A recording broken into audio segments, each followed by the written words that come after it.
Hey people, what's good? Mount Lethe Hellfire. Today, I'm going to do a bit of a high-level review. Actually, it's a lie. I'm going to do an in-depth review of a GoTenna Pro X1. I've had them for about 3 years now. I've used them a lot for just general mesh network T&E kind of early on to evaluate similar options.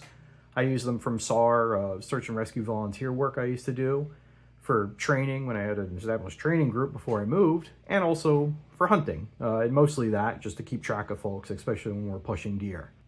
I probably have more than 2,000 hours of solid real-world use on these. I should stop saying these videos would be a quick one, because if you've watched me enough already, you know I'm incapable of getting to the damn point sometimes. And look, it's because I want to make sure that the most information is put out for the subjects that I cover.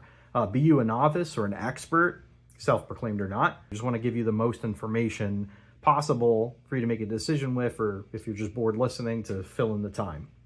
Now, I keep forgetting to be a good little YouTuber, and I know you hear this a lot every day if you're watching YouTube a lot, but if this content is useful, like it, subscribe, that would be great. Comment, you know, I don't get a lot of comments, but I'm always, you know, try to answer them within 24 hours, or maybe share it for other people and they could do the same. Look, I'm never going to turn this channel into some freaking range theatric BS that I'm going to have like these weird, you know, ball shavers and freaking big titty orc games sponsor me. I don't want to do this full time. I don't need to do this full time. I have a great job, and after I sell this company, I'm probably going to retire or semi-retire. But I do want to grow the channel so I can get more topics out there and more people, and, you know, work on my production, my editing skills, and talking skills, apparently. First off, I'm not going to show you the app or whatever. I'm not going to go and bother trying to spoof the location. I'm not going to go drive out several hours to a random field that's out of my AOR. Look, if you know what ATAC looks like, there's no difference. I mean, it's a PLI COT ATAC tool, and we'll get into what that means. And look, I don't have a team, I don't have a film crew, so showing you a functional test with like synchronized cameras to prove out some of the things I'm going to tell you really isn't in the cards right now, maybe in the future. So for the uninitiated, this thing right here, this radio looking thing, not that one, don't worry, we'll get to him. But this guy right here is the first generation GoTenna Pro X1. It's a low swap, that's to say low size, weight, and power. Don't worry, you'll get a lot of acronyms. And it's a way of talking about end user and Internet of Things or IoT devices. Also, it's a low swap mesh network radio, is what I was supposed to say. Sometimes it's also called a mobile ad hoc network or a MANnet, in that being a mesh network. It sends positional location information, PLI, and other C2 command and control data, such as your ATAC cursor on target map objects, voice messages, map plots, routes, low resolution imagery, pictures, and generic sensor information. So you can send a little bit of everything through ATAC. Now, they are a radio, maybe not in the traditional sense as you know them, like a walkie-talkie, like an EF Johnson 5100, an XTS 5000, a Hytera 786, Harris 152s, your Thales or Thales, whatever, the French shit, the 148s, or whatnot. They're a data radio, right? Like there's really not going to be any voice transmission. Now, you do have higher-end data radios, Persistent Systems MPU5, Silva's Technology Streamcaster 4200s, 4400s. Now, you don't talk across them per se, but they do support voice over IP, and that's a completely different subject. But these are strictly for PLI and cursor on target transmissions. It's closer to that of Meshtastic running on long range or low rug devices than anything else. All right, now this is going to be the super nerd commo signals ELINT fucking section. I'm going to go over network protocols a little bit, talk about kind of the magic, so to speak, inside of GoTenna. I'll have a timestamp and a self-deprecating emoji up right now if you want to skip the nerd shit. Okay, you didn't skip the nerd shit, here we go. In a traditional radio setup or even in a traditional network setup, you're typically talking peer-to-peer, meaning receiver to transmitter, or you could go hub and spoke. So a different way to think about that is when you key up on a radio, it's going many to one. So you're the hub if you're transmitting, and the receivers are the spokes of sorts. You typically speak about hub and spoke and mesh when it comes to like actual, you know, TCP/IP for you mill folks. That's how you get taught it if you're on the signal side, sort of networking, right? Where you have multiple devices connected to a router, to a hub, to a switch, that's connected to another switch, and so on and so forth. There's a hierarchy. Now, simple network topology and concepts aside, like that's just the base layer. There's different nuances, you know, when we get into like voice communications, you have full duplex, half duplex, how a tactical radio works versus a cell phone. But bear with me and I'll try to find some good diagrams that explain this and links for further reading. Now, a mesh network is supposed to conjure up the image of a mesh or a fabric of sorts. Think a camo net or a fishing net or a knitted blanket from your granny, where everything is tied into everything, right? So a mesh network is many-to-many style of network topology where anybody in the network could connect with everybody, but that's meant for resilience. It helps you to maintain the connectivity of the network, where if I try to contact you on a radio and you're 50 kilometers away, imagine if we were spaced out every 10 kilometers and every radio was essentially a repeater. Now you can do that, I guess, physically by literally repeating the message, but just imagine that you didn't need to do that, that as long as somebody was in range of someone and that chain didn't break, that mesh, that net didn't break, you would, you know, be networked with them all the same, right?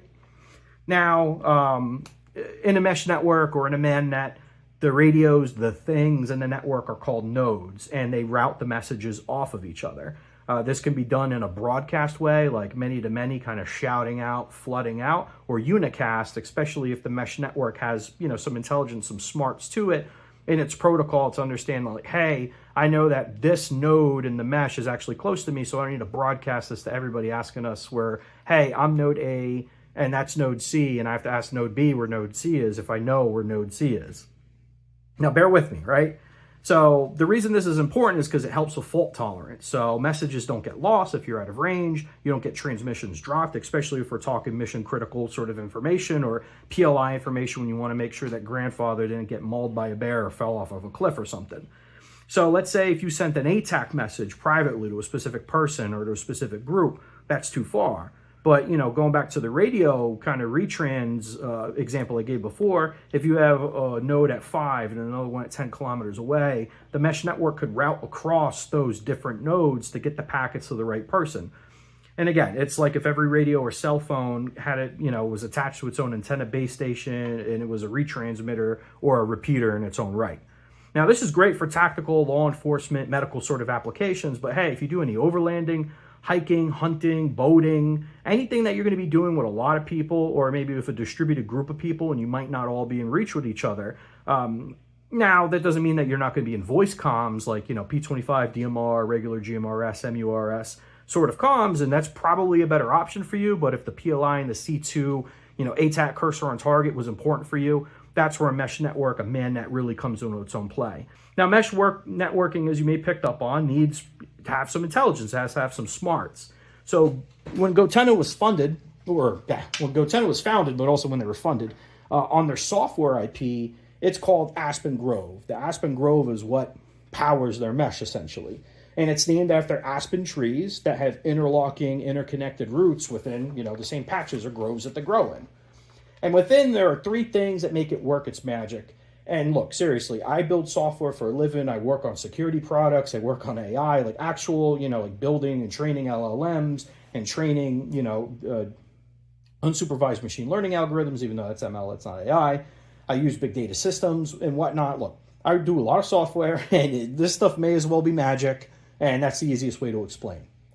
For mesh network radios, be they tactical, low swap radios like this, GoTenna, a Wi-Fi, cell phones, anything else, to work the best, you know, typically you're going to need to have some form of control packet. Now, these are literal network packets within a data payload, and they contain metadata. And metadata is data about data. So the data about the data is like your email address, to, from, and CC in an email address. It could be, you know, the data is a specific message. It's the cursor on target. It's a picture. It's the email like I just talked about. A remote command to a drone or to an explosive device, right? So that metadata, it has a transmission, the receiver, the channel, how many hops it took, encryption keys, and anything else that's needed for the specific implementation. Now, these control packets can't take up a big part of the size of that overall transmission. Remember, when we're dealing in low swap, it's meant to be, well, not all the time, but low swap, that low size, weight, and power has to have a balance of all of them. So that means you're giving up on, you know, high power transmission, or maybe you're giving up on specific ranges, or maybe you're giving up on bandwidth and the throughput of that network. And these were meant to work, again, in austere environments and sometimes in semi-permissive environments, even semi-permissive and austere electromagnetic environments, or EME.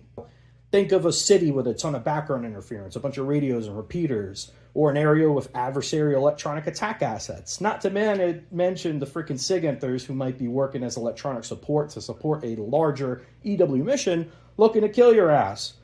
Meaning, we don't have the ability, again, to use a ton of wattage. We can't be using these big phased arrays. We don't have huge transmitters and cabled up links. So we have to deal in lower bandwidths. We have to deal in lower transmission power, meaning that the amount of data that we could send in one shot, even if we do chunk it up, can't be that large.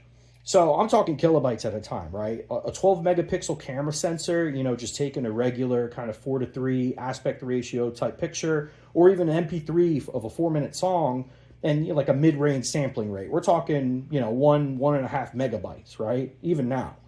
We can't afford to have that control packet be most of the payload. And that's what we're talking about here. We're talking about the control packets and why it's important to keep the transmission size overall small. So we can chunk up and send our data packets out in batches within reason, but the control packets do help with that. Like, hey, this is like part 1 of 5 of this message I'm going to send you, this multi-part upload. But we could have a bigger chunk of the payload dedicated to the actual straight up data and not the metadata, so we can lessen the subsequent transmissions, which mean that it's less chance for us to be corrupted, for us to be detected or intercepted.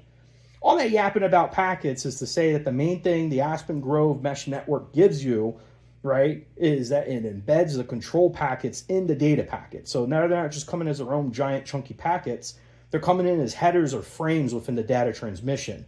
And by their own testing, you could get up to 80% more data, actual data inside of the transmission. Now, that's important in the context of the 2 standards within the Aspen Grove network layer. For broadcasting within the mesh network, meaning distributing the data to multiple nodes or in a broadcast network, that protocol is called echo, as in echoes, right? It echoes the data payload across the mesh. And it's capitalized echo. It's not an acronym.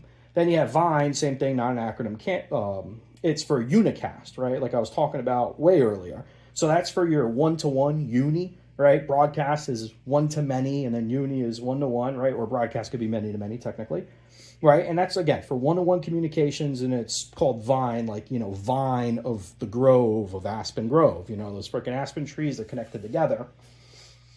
So one note on echo, it's just because it's broadcast doesn't mean it's flooding, right? So flooding just means you're saturating every node in the freaking network all the time in just a dumb broadcast. Anytime you have to send out a message, you're sending it to everybody, even if they're not the intended recipient. And that doesn't mean that they necessarily receive the transmission, but again, everybody is a router in the mesh network, in the mannet. So if you keep flooding, you're going to waste your battery, you're going to have a ton of transmissions because they do have to have a response. And that's more of a chance of, enemy EW are going to find your ass, right?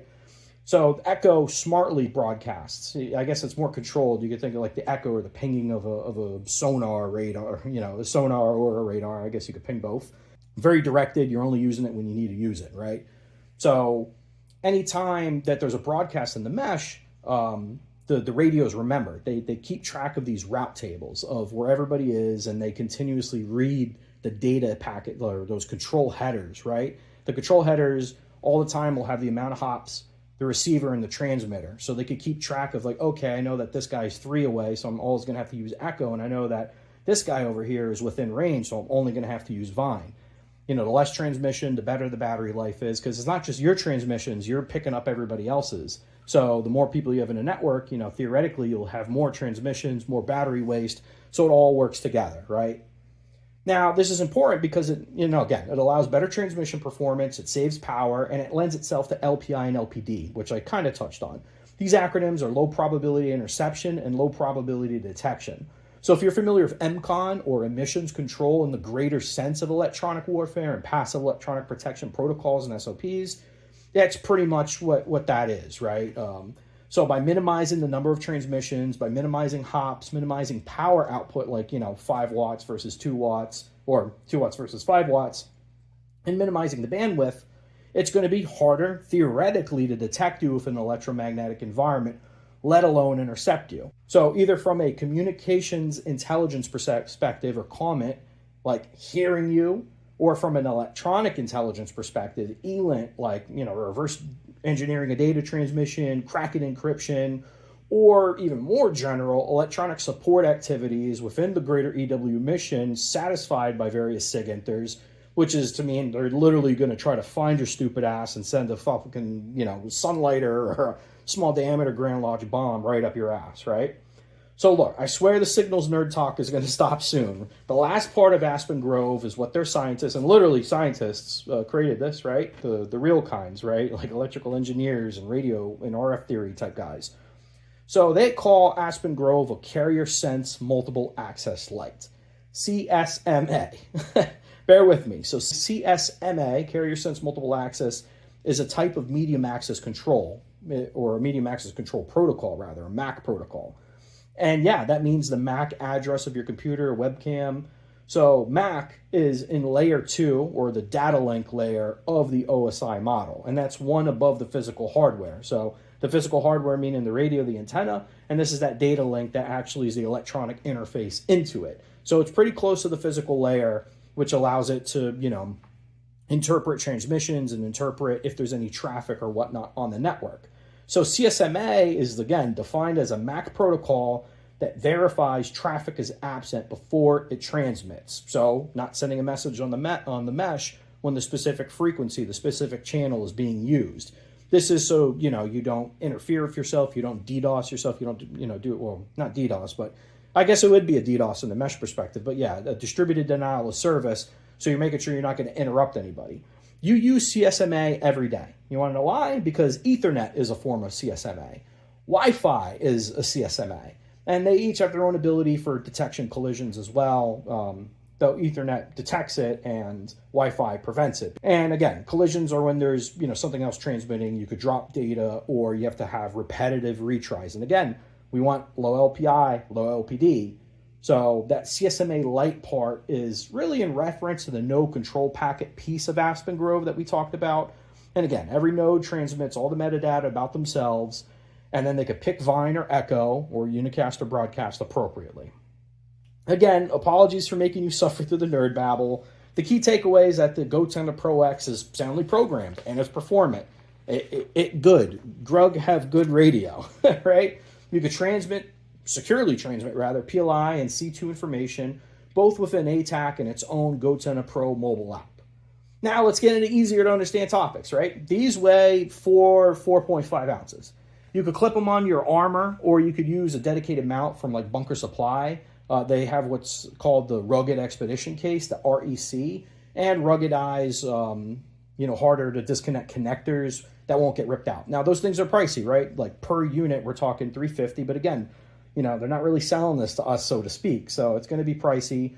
Or you could just, kind of throw it on your armor, or throw it on a dedicated pouch. I forget who makes these, where I have this other unit into.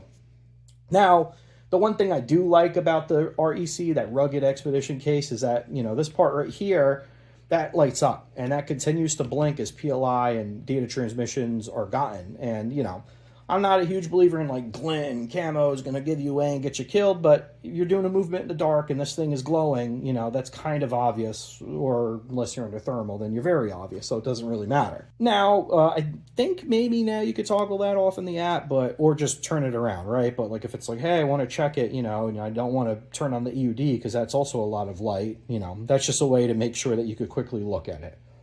Now, the X1 units are powered by a USB micro, right? And they directly connect via USB micro, physical tethering, or over Bluetooth. Now, you should make that choice depending on your electromagnetic environment, your EME, and, related threat levels. If it's austere, if people are going to be looking for you, or if you're just LARPing with the boys. The battery life is variant on transmissions you're doing, but I would say plan for 6 to 7 hours on UHF, 5 watt, 60-second PLI updates, and that's it. And maybe with like 12 people in the mesh, 20 people. Now, the more people you add, the more radios, the longer the distance, right? So you have to keep using echo and you have to broadcast. If you're all on high power all the time, and if you don't have enough frequencies programmed in your frequency set and everybody has to wait, or there's a bunch of retries, and the more data you're sending, right? You're sending a bunch of COT objects like maps and pinpoints and pictures and route updates and KML overlays, things like that. It could probably suck it down to 3 or 4 hours. But longer than 24, if you're using it passive and there's not a ton of people in the mesh and you're not really doing a whole lot, not auto-updating, these things do last a while. You've probably been noticing this over here. This is my dedicated Commo and EW equipment. I might go into it a bit later. I don't want to take up too much time because I'm already going to take up a lot of time doing all my yapping. But I have, I forget who makes this pouch, but you can see where I have it clipped in over here. This clip is technically the ground plane for the radio, so it's facing away from my body and away from any other electronics. I have Comet equipment on here. I have this ready for a Silvus. I don't have a Silvus yet. I could run an ATAC server in here, a switch, battery packs, chargers, cabling, connectors. This is kind of just like sit in a blind sort of Comet collections, just chilling out or acting as a mobile jock interconnect. But also makes me glow, literally. Not literally, but like glow from an EME perspective, and maybe they'll send a harm missile up my ass. So who knows, but if you want to, I don't know, hear more about how I have my gear set up for whatever reason, I'm more than happy to do more videos on them because, well, I have to be a good YouTuber, I guess. So as far as like interaction with GoTenna, like how do you use it, right? Provided you have the correct version of the app installed or ATAC plugin, you have the right firmware on the devices, which comes with the plugin, it'll just work. You plug them in or you connect it via Bluetooth, it'll sync up with your EUD or whatever device you have it synced up into.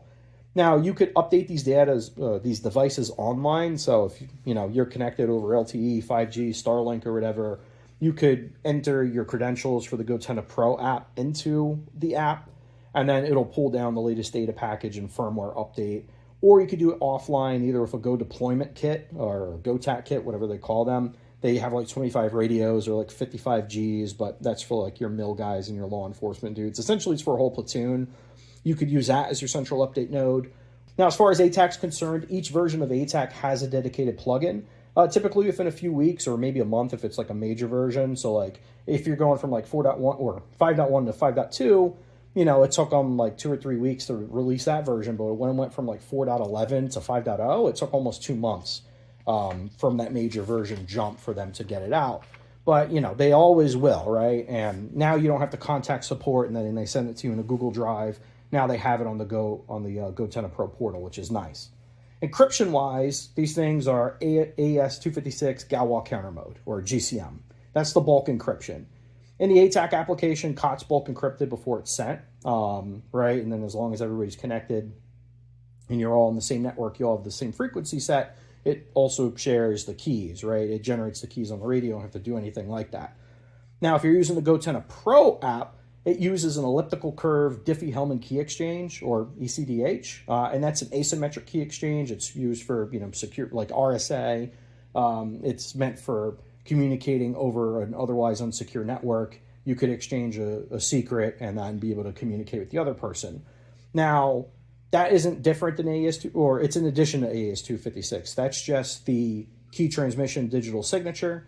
And then AES-256 Galois counter mode is still used as the bulk encryption algorithm. ECDH that the GoTenna Pro app uses is based on Curve 25519 algorithm, and the Curve 25519 based ECDH is called X2519. And look, I'll provide links and diagrams. This is some like mathematical academic shit, and I hardly understand how it works, and I work in cybersecurity for a living, so it doesn't really matter. It's good encryption, okay?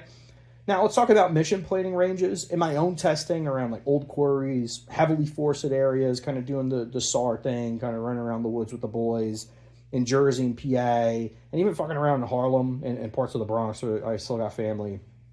Expect like 2 to 4 miles in saturated EM environments, like in the inner city. But, rolling hills, structures, like not super dense triple canopy reinforced, but, typical East Coast forests. 5 to 7, depending on like elevation and how many people are in the mesh, right? Probably even further out, depending on, kind of how you have your line of sight and how you're configured. But look, if you're like hunting on the prairies or the steppes, or you're like peak to peak, you could get 50 miles, if not more, line of sight on these. That's no problem at all. The longest 2 commo shots I ever took were going from Lower Bay, so that's Dyker Heights in Brooklyn, and going down to a park in South Amboy in Jersey. So diagonally across the water, across the Lower Bay, right, underneath Manhattan, that's about 16 miles we got across the water. And the next longest was 60 miles. I had a GoTenna attached to the top, Velcroed and tied on there on a Matrice 30 or a Matrice 300. And then I was pretty much like near the Jersey border on the PA side. And the guy we had, definitely had his FAA stuff on his drone, and he was able to fly it up and not get killed. And then our receiver was a friend of mine by the George Washington Bridge, so pretty much across the state. I think that was like over 60 miles. I think point to point, it was probably 60, 70. And look, it was close to the service ceiling of that thing at like 7,000 feet. We could have probably been lower, and we could have probably gone farther. Like if you have aerial retrans, or like you're in an area that doesn't have any line of sight interference, like you could transmit real far with these. Now, speaking of drones, I had I still have it. I have a Mavic Mini 3. Now, if you want to do aerial transmission with a drone, I would always recommend dangling it, because this, again, the metal clip is the ground plane, and this puts out power. And it fried the RFID codes inside of my Matrice 30T and my Mavic 3 Mini batteries, because I got them too close when it was transmitting. So I was able to stick it on that 300, Mavic 300 or Phantom 300, whatever the hell it was called.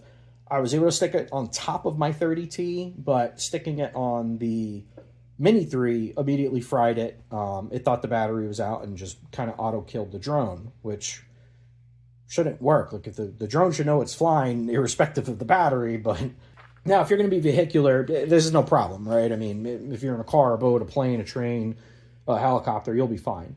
Now, GoTenna does a larger radio they call the GoTenna Edge Relay. It's meant for, permanent or for ad hoc retransmissions, but it could also act as a big radio. And these things are SMA connected, and so you could hook those up to like, some real stalky boys, some big high gain antennas in a vehicle or whatnot, and get stupid range. You could hook it up in your GMV, in your M-Razor, in your freaking Tacoma, in your Hilux, whatever. So there is definitely a lot of flexibility. Even just with the unit, hooking this up to an external antenna on a mast gets you even more range. Remember, it's a mesh network. Everybody connects to everybody. So you could be the central hub and still have people kind of farther out on that mesh and be able to facilitate that. Now, the other things to cover down on, like I said, these are UHF. They also have VHF. The range, the data rate's lower. I've gotten, it depends on your environment, right, on the VHF. But in my own testing, I was, getting like 2 or 3 miles with just, a little bit of vegetation. Now, if you're in like hilly lowlands and like the Midwest, you're in like southern Ohio, Kentucky, Tennessee, or, maybe western PA, like Pennsylvania, right? Like, you might be fine going with VHF, but again, you should make the choice better. I stick with UHF. The power is variable from 500 milliwatts or half a watt to 5 watts in UHF. And look, the radios are smart enough to implement jitter and variable power, not powder, to maximize output, but you could hard set them to specific power levels as well. Now, here's another nerd out section for Commo guys and EW guys and EW girls and whatnot. You've been warned. So the PLI beacons by default every 60 seconds. So in ATAC, that blip will move every minute, which is a transmission. Now, the LPD algorithms in the radio will align to your frequency set. And now the frequency set is a definable, essentially code plug or radio plan of up to 11 channels. So think like GMRS frequencies or your own frequencies in UHF or VHF if you chose it. You could have up to 4 control channels and 7 data channels. By default, you only need 1 control channel and 3 data channels to get up and running, right? So technically, you're not supposed to use GMRS for this. You're supposed to have your own frequency plan, approved by the FAA, or not the FAA. You're supposed to have permission. So make sure you do that, or you're in big trouble, Buster. The control channels are different than, data channels. And look, this isn't to say control packets, right? You're probably, if you didn't skip over the other section, like, oh, well, I thought you said they didn't do control packets. Remember, Aspen Grove doesn't have any. That has dedicated channels to communicate, dedicated to setting that up. So to choose between Echo and Vine and that CSMA light style network. So the control channel is just dedicated to that, to, sending out this data to find people in the mesh. And then the data channels are, for your data transmission. So the more data channels you put in the frequency set, the less interference there is, the less you have to retry, the less you have to wait to send out a message, right? And, we're talking maybe milliseconds or seconds here, but it is important. Now, it is beneficial for LPD and LPI, right? Your low probability detection intercept. Each radio is also its own mini spectrum scanner. So it reads the EME and it will send transmissions on less busy or busy chunks of bandwidth, depending on what's going on and what you need to transmit. So let's say you have UHF channels 451, 81, 81250, 451, 71250, 461, 13750, and 461, 03750. So that's effectively 10 megahertz of bandwidth to transmit. So if there's some noise happening at like 451, GoTenna might go over to 461. But if GoTenna is, tracking like permanent interference, right? Maybe like jamming level, it'll automatically, switch off to a different channel. Or sometimes it'll try to hide in the noise, kind of go with the average channel. It really depends. Now, you could also use the spectrum scanner within the ATAC app or within the app and then, hard set a specific data channel. Maybe you get wind through some human network that like, hey, SIG enthers are looking for you. Or if you notice your own jamming, or maybe if you just want to blend in with the noise floor, you're transmitting on 2 watts. You notice that 451 is busy because there's like repeaters and DMR people on it. You could also transmit, because again, this is a completely different modulation, so it's a lot harder for it to get intercepted. Now, if you're out in the middle of nowhere, 5 watts could maybe be, noisy. But now, outside of the channel frequency selection in your frequency set, you could override the PLI beaconing. Now, the best advice I got from a PLI manual setting is to keep it manual, actually, and work it in your plan. You could buy these Blade RFs real easy. You could have 82 megahertz to be monitored. There's solutions out there that could do, hundreds of megahertz of bandwidth, if not, gigahertz of bandwidth, right? Or, using the humble SDR SDK or using HEC-RFs and whatnot. You could listen, and especially since these are UHF VHF, it is very easy. Well, it's not very easy, but it is possible that you could, do your site surveys. You could set up, like RTL power or Blade RF power to listen across the frequency range. And then I've written Python programs in the past that will take in like the RTL power or the Blade RF power output, or using my own kind of implementations on top of SDRs for like IDIQ or IQ files rather. IDIQ is something else. I have military contracts on my mind.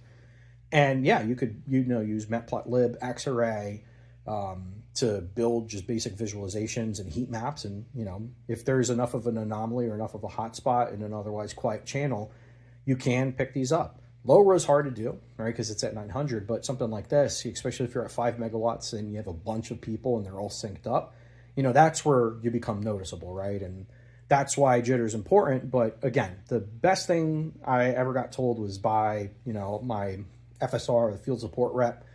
He was a former 18 series dude from first group that they implemented these and did a red teaming exercise. And he's like, hey, just work in your comms plan.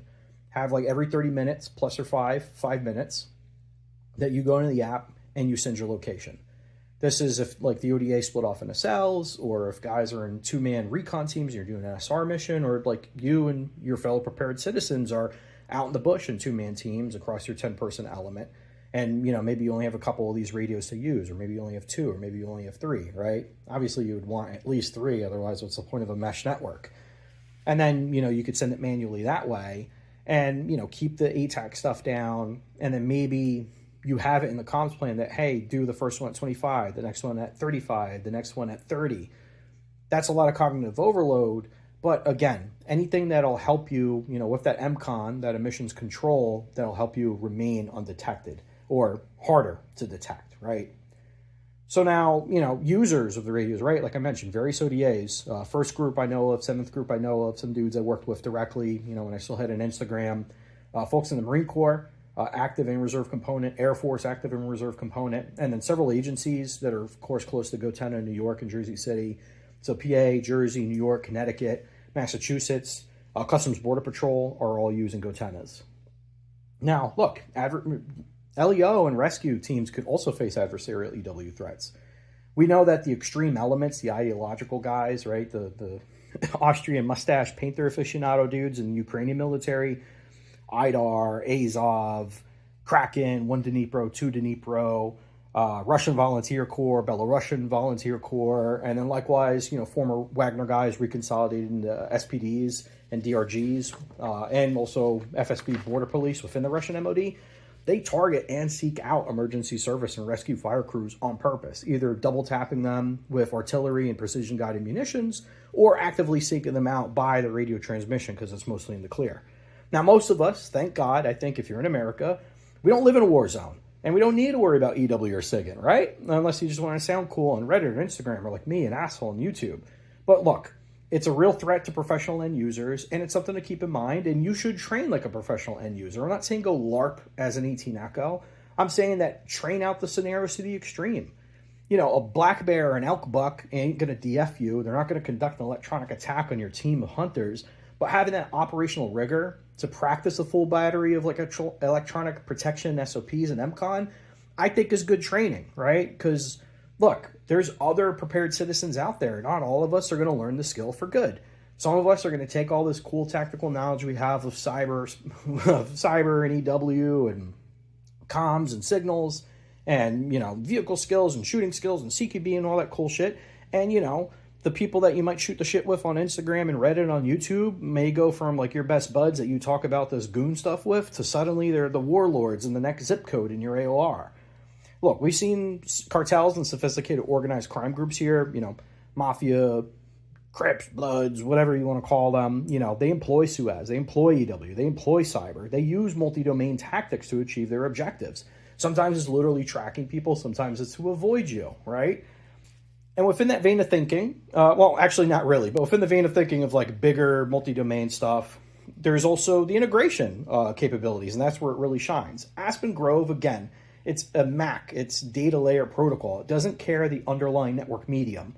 So if it's on, you know, Echo and Vining across 5G, LTE, Mesh Ubiquity Wi-Fi's, Manpack Rocket M2, Starlink, Keeper, Silvis, MPU5s, freaking Federal S-band, if you're on Ethernet or fiber, hell, if you're on AW2 or SRW or H&R and a WinT network that SNE or POP, Aspen Grove doesn't care. It's going to try to communicate.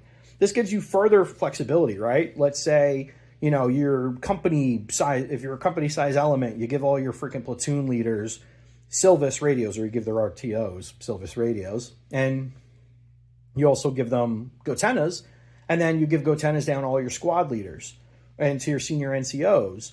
So even if those companies are spaced across different defensive positions, different traffic control points, different OPs, different rallying points, different, you know, even combat outposts within an AOR, even if you're all 20 kilometers within each other, you could use those higher networked radios, those overlays, the Starlink or even LTE if you're comfortable with it, or, you know, that mesh Wi-Fi that you have set up on top of a mountain, right, to get range to range. And then it could still have GoTennas transmit across that, send a TAC, PLI, and COD.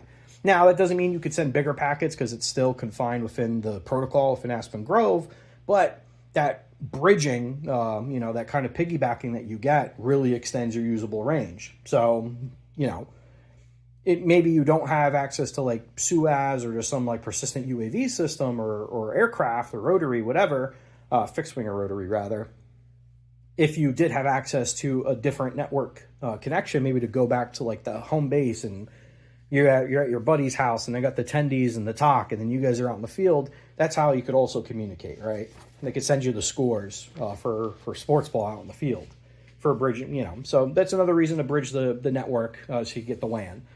Now, maybe one day I'll do a different video on specific mission comms planning, but, you know, it is harder to do that stuff, not just the film and the instruction, but there is different needs, budgets, different distances, EW considerations. So maybe not, but hey, you know, drop a comment if like, hey, I do want to learn about kind of considerations for that, both on like the planning perspective for using comms and maybe on like the red team perspective from like, hey, how would I plan EW around, you know, people running around with these things, right?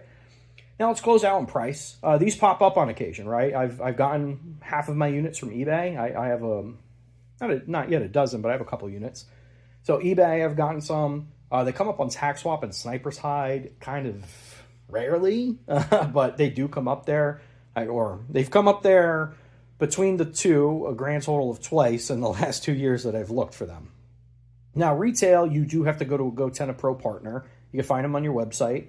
And honestly, most places will not sell them to you unless you're coming on behalf of an organization, like Mill, SWAT, you know, whatever. And even if you're coming from like a search and rescue, I think you have to deal with GoTenna directly, especially if a partner's giving you shit. You have to at least have an LLC and an EIN to be able to do anything with them for the most part. I mean, maybe there's partners out there who will sell direct to consumer, but for the most part, I don't think big GoTenna likes that. Now, in early 2022, these were $1,100 a unit. There was just the Pro X. Now they're X1s because there's X2s out. And apparently they have 20 to 30% better power consumption, 20 to 30% better range. Hell, they said they did a Commo shot 571 miles across Hawaii, right? Which is nutty. And then also they have a little bit better data transmission. I think they fixed the issue with VHF. And they have nicer low-vis antennas. I think those are $1,700 a unit. And unless you have them from the secondary market, you're not going to find X1s anymore. So, and even then, I still think that, you know, the map on them is probably closer to 1,400. Now, look, these are expensive. There's no other way around it. They're meant for like the professional end user in, you know, the traditional sense, mill and law enforcement. But I also mean professional end users like you and me. You know, people who are part of big training groups, part of hunting parties, part of search and rescue teams. You know, you have a lot of land to manage. You're advanced in the understanding of comms planning, and you found that maybe you needed a dedicated data radio, and you don't want to drop tens or thousands of dollars on a Silvus or an MPU-5. And look, the next model up from these is a Silvus Streamcaster 4200 Lite. And that's bare bones, and you just do S-band with like the two antennas, you're at 4.5K a unit. If you want the Big Daddy SE 4200, you know, with the free copying and the encryption and everything, we're talking 13. You want that on an MPU-5 with the higher data and higher performance and memory and their antennas, and they need 3 antennas because they're 3x3 MIMO. You know, now you're talking freaking 20 Gs, right? Like this stuff is priced for the military on purpose because they want IDIQ, indefinite duration, indefinite quality, long-running cost-plus contracts, and the government will pay it if they want it, and they do want it, so that's why they're going to pay it. They didn't make it with us in mind, right? And they can't sell cheap or direct-to-consumer. I've explained this before in my Knights videos. You just can't sell to the government at one price and then undercut them and sell at a different price. Like, that's how you lose a contract or you get sued or killed, right? Well, maybe not killed, but, you know, that's how you run into troubles. Now, other options, right? If you want PLI and more hands-on basis, like 10-digit grid scares or 10-digit grids, you could use GPS-enabled DMR radios, like a HP 786 or an Aliuance or one of the Anytones that have GPS modules in them. And I know the Aliuance and the Anytone you can't, but the Hyteras, because I have them, you can do header encryption and GPS encryption. So you don't need to worry about that being intercepted. It's pretty much private within your DMR talk group. And then, you know, when somebody transmits, maybe you do the same thing as you were doing over here, where it's like, hey, every 30 minutes, check in, and you just key up, right? And then like, hey, I got, you know, all these persons, PLI, I could just plug them in manually inside of ATAC just to kind of track progress, maybe against the route or against an observation, or just like, hey, this is my new area, I'm over here. But, you know, if you were hunting, you would just use the voice comms, right? And don't sleep on voice comms. You know, you could get set up with like 4 or 5 XTS 5000s, a code plug encryption for probably under $1,400. You could get set up with lower end Hytera 300, 400 series, or like the Anytone 878 DMR radios, you know, for like $200, $300 on Amazon even. And you get easier programming, easier encryption. You can unlock it on your own, and you're pretty much good to go. And I think the Aliuance are even cheaper than that. So, you know, you could fit a whole, like, reinforced squad of dudes with encrypted radios for less than 2 of these are going to run you, right? And yeah, you don't get the data transmission and whatnot, but maybe you don't need it right away. Or maybe you're not worried about an EW environment, so you just enable the GPS on your EUDs, and, you know, you might not connect, but at least you could see where you are on ATAC. Now, look, if you're curious around the market, or maybe you're a quote-unquote professional end user in the traditional sense, like a Echo or a SWAT ESU dude, I hope you found the content informative. Maybe you found it interesting, or you found it mightily entertaining at, you know, my expense. As always, I'll put up various links, timestamps, I'll flash up pictures, diagrams. And again, if you do like this sort of stuff, consider liking, subscribing, commenting, and sharing. So if you like and subscribe to this garbage, I could give you more garbage.